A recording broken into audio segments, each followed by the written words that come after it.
What if I told you that the US dollar has been losing value since 2016 on a steady decline, and that people from all around the world are starting to lose confidence in the US dollar as the reserve currency of the world?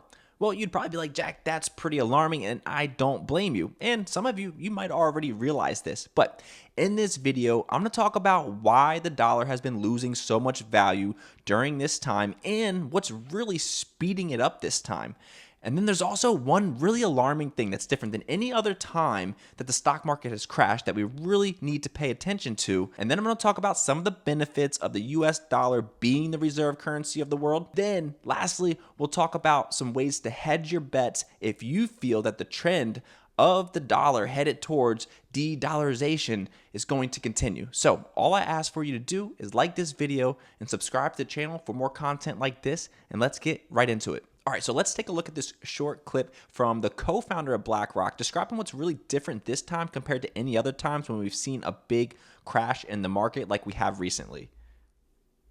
What's very different here is normally when stocks go down as much as they have, there's a flight to quality, and quality becomes defined as U.S. Treasuries and the U.S. dollar. In this particular downdraft in the market, we're seeing Treasury yields go up and the dollar weaken.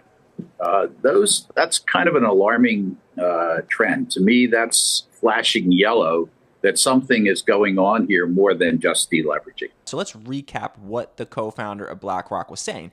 He was pretty much saying that typically when we see a big crash in the market, like we have after Trump announced the tariffs, we've seen a huge crash. More likely than not, people go and they buy bonds as, a sense of security. And this lowers the yields, right, which strengthens the dollar. But in this scenario, we actually have seen the biggest decrease, I think, since 1982 in treasuries and bonds during this time. So what we're seeing here is completely different than what we would typically see. And some will argue that Trump had a planned crash, and his purpose for this was to lower yields, because when you lower yields, that lowers interest rates, right? And then by lowering interest rates, you make things more affordable for people. So yes, the market's crashing, but vice versa, interest rates are coming down. This gives people a chance to refinance their homes. It's cheaper to borrow money. And let's not forget, when it comes to the dollar, it's cheaper for us to pay the debt that we already have, because as you all know, we're in a debt crisis, which takes us into one of the main reasons why we're seeing the dollar devalue so much, and that's because of the debt crisis that we're in. I mean, we're paying millions, if not billions of dollars in interest on all the debt that we have. And, obviously, if yields come down and interest rates get lower or cheaper, right, then is less money for the government to repay on the interest on this debt, right? I mean, we have trillions of dollars of debt.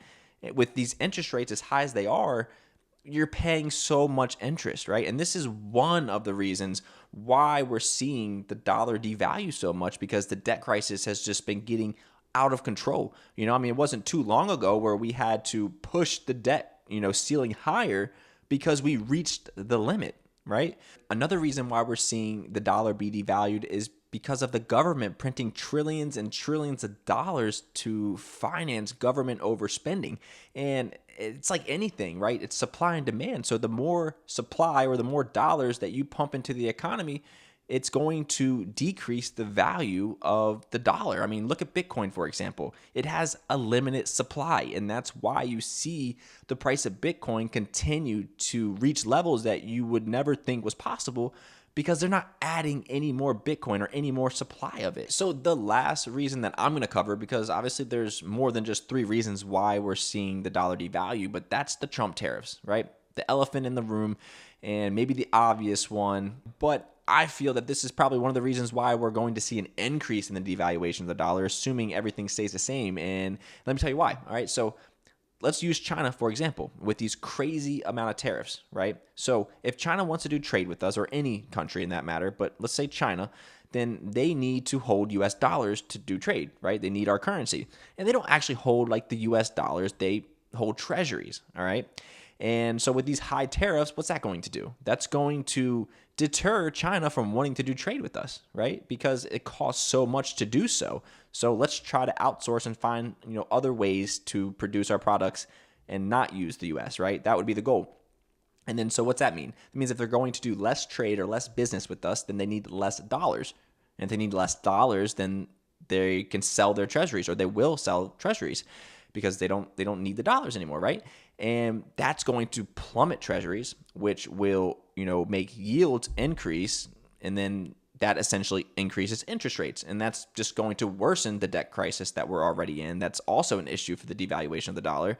And that's going to hurt the economy overall and so forth. So I mentioned earlier in the video that people are losing confidence in the US currency being the reserve currency of the world. And as we mentioned, it's been losing value. So the question is it actually getting close to losing its spot as the reserve currency of the world? The answer is no. All right, it's not. And we're going to take a look at a chart right now to see who's been taking the market share when it comes to, different currencies. So here I have a chart pulled up, and you can see the dollar share of global reserve that has been gradually declining, all right?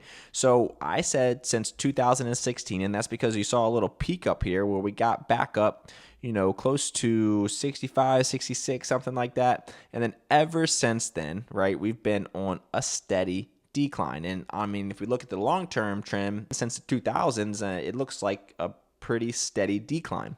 And then we have the number 2 currency of the world, which is the euro. And most would probably think that if the dollar is losing its value, then the next closest currency to catch up would be the euro. And you can actually see here, it hit a peak in 2009 of 28%, and it's also been in a steady decline. So you ask, Jack, well then, where are the market shares going? Well, that's a good question. So who's picking up the slack? You have the Japanese yen, the British pound, Canadian dollar, and others that all have been seeing a steady increase ever since 2016. So what we're seeing here is actually a combination or a basket of currencies that have been seeing a steady uptrend. And you can see here, pointed out, that this has been where the market share has been going. So is the dollar losing its spot as the reserve currency of the world? I say no, but it is heading in that direction. And obviously this is not something that's going to happen overnight.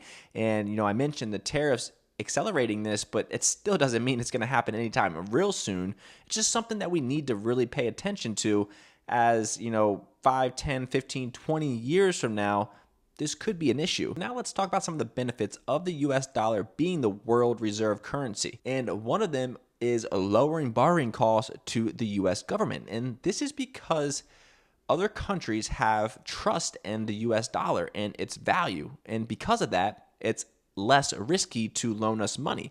And that equals lower interest rates, right? So it's just like if you go to a car dealership to get a car and you have really bad credit, right? That is a risky loan to that dealership or to that bank that's going to finance your car. So therefore, they're going to charge you a higher interest rate. Vice versa, if you go in there and you have an 800 credit score, then guess what? You're going to qualify for the lowest rate, and that's because they trust you. They trust that you're going to pay it back because you always pay it back. So very similar to this situation when we're borrowing money from other countries, they trust us because the dollar has always held its value. It's like the dollar is an 800 credit score, but the credit score of the dollar seems to be declining. And the lower it gets, the higher the cost of borrowing will be. We also have increased financial influence, all right? And just pretty much what I mean by this is that we have the ability to threaten other countries with sanctions just because our dollar and our currency is so strong. And lastly, another benefit that we get is a term called exorbitant privilege, which simply means that Americans get to consume more than they produce without the currency collapsing. All right, so now let's talk about ways to hedge yourself if you feel that the dollar is going to continue to devalue. And the two main things that you can do is look at commodities like gold and silver. All right. So anytime that the dollar is devaluing, typically you see commodities or, things like gold and silver increase. Hence why gold just hit a all-time high. Now, obviously, I still think you should have a long-term outlook anytime you're making investments like this, especially when something just hit all-time highs. There's a good chance that you could see it pull back a little bit before it continues higher. But either way, if you feel that the dollar is going to continue to devalue, this is a good way to hedge yourself. And you can either buy gold in its physical form, or you can buy it on the stock market. And just so you're aware, the ticker symbol, if you want to buy gold on the stock market, is GLD, and the ticker symbol for silver is SLV. So there you have it. I hope you guys found this video helpful. Let me know what you think down in the comments. Do you feel that the dollar is going to continue to devalue, or do you think it's going to finally begin to reverse here sometime in the near future? Would love to know what you think. Hope you guys enjoyed this video, and I'll see you in the next one.